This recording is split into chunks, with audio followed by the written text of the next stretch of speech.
The Mario sports games are usually a fun way to kick back and have a blast if Mario Kart or Party gets old at times. There's a good amount to try, between Mario Golf, Tennis, Hoops 3-on-3, and others. But today, I want to talk about what the heck happened to Mario Strikers and Mario Baseball. Am I the only one that's been begging for both of these series to get sequels again? I know I'm not. And almost every other spin-off series has been getting new games every few years this past decade. Yes, let me emphasize this past decade. Mario Strikers Charged was one of the first Mario games on the Wii, as it came out in 2007, with Mario Super Sluggers coming out in 2008. Both Strikers and the baseball games have a whopping total of 2 games in their entire series, and both haven't gotten a sequel in over 10 years. You'd think maybe people didn't like these games that much since that's the case, but hell no is that not the truth. For the longest time, Mario Strikers Charged was the best-selling Mario sports game, among the different versions of Mario Tennis, Mario Power Tennis, Mario Golf, all the sequels, and every other one of these spin-offs. Singularly, Strikers Charged was the most successful with sales, clocking over 2.6 million units. Now, Mario Tennis Aces surpassed that number, selling 2.75 million, but Strikers Charged for the past decade was at the top, along with Mario Super Sluggers. Mario Super Sluggers is currently tied with Mario Tennis on the Nintendo 64 as third best-selling Mario sports game, making 2.3 million copies sold. While their GameCube predecessors can't boast the same numbers, Mario Super Strikers still did good and sold as good as many of the other sports titles, and Mario Superstar Baseball doing less so. Both series have games within the top 3 most successful Mario sports games. Not to mention both series' games have had critical success, gaining good reviews. So why the hell have they been on a decade-long hiatus? And some of you may not know much about these series to care enough, so you may ask, why is he making a video on it? Wait, hang on. I got a comment I just got like 2 minutes ago that reads, we already have a sequel to both that came out a few years ago on... Oh. See, we don't talk about this one. Not only did it sell bad and wasn't as critically successful as the series in question, each sport was a significantly lighter version of any pre-existing Mario sports genre, completely missing the appeal and charm those genres had in their own series. But otherwise, what happened? And can we see a sequel to Mario Baseball and Mario Strikers at all anytime soon? Let's start with Strikers first. For further clarity, Mario Strikers is essentially Mario Soccer. The Mario cast is pitted in various soccer fields with varying gimmicks and styles, but most of the time, you're surrounded by an electric fence and you're tackling other players into them off stage, hurling as many items at one another while trying to shoot the ball into the goal, with the captains gaining their own special abilities and can mega strike the ball for extra points, but at the expense of the goalie's health. It is soccer fused with Mario and Mario elements, but it's also got its own unique flavor. The art style of Strikers is very gritty, dirty, aggressive, etc., and the humor and slapstick are more extreme than what most Mario games do. This is the game Waluigi does his famous crotch dance, by the way. Like, this game all around is much more brutal and vulgar than most Mario games. It's arguably the most adulterated one, looking at it, if it makes sense. Not to mention, because you can tackle players into electric fences, hurl a slew of items, mega strike, etc., its violent nature for a Mario game makes it very fun. The Mario Striker series is my favorite sports spin-off series, hands down, because of the style it possesses and how much fun the gameplay is.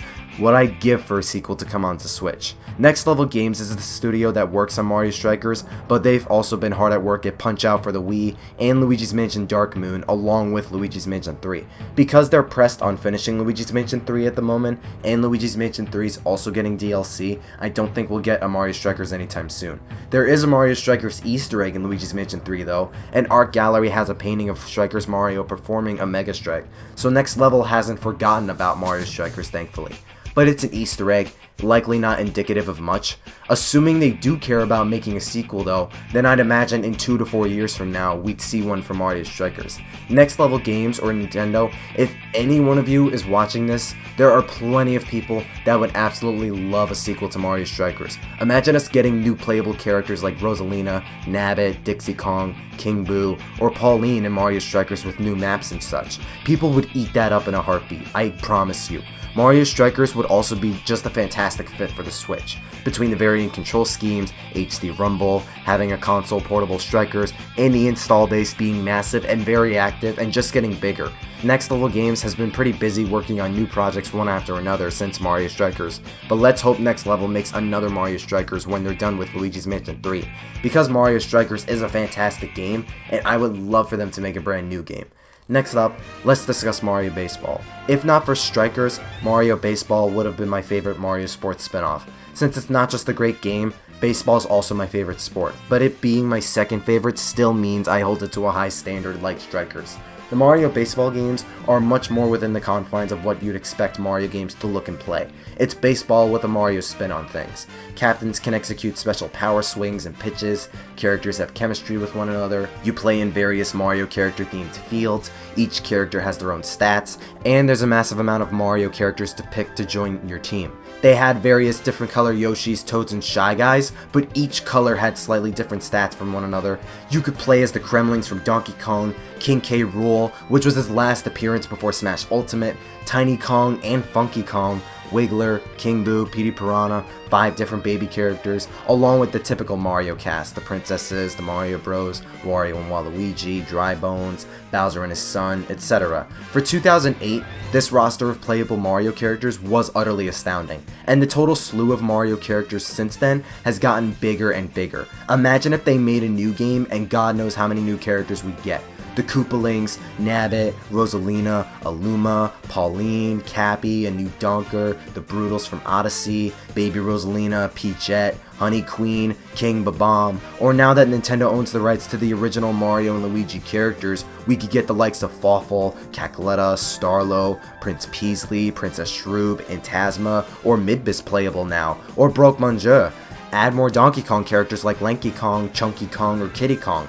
Add WarioWare characters like Mona or Ashley, crossover with other Nintendo characters like Link, Kirby, or Ness. There's a bunch of possibilities for the kinds of new characters they could toss into a new Mario Baseball game, if they made one. I'm also aware that Nintendo usually co-develops these games with Bandai Namco. They helped make these Mario Baseball games, and Bandai Namco is usually busy working on various types of fighting and anime games.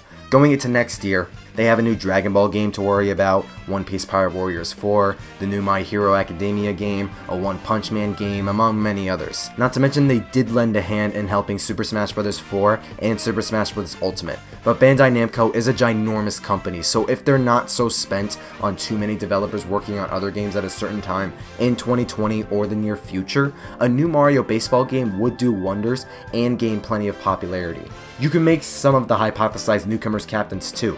You can add more fields for Rosalina or Pauline upon other ideas.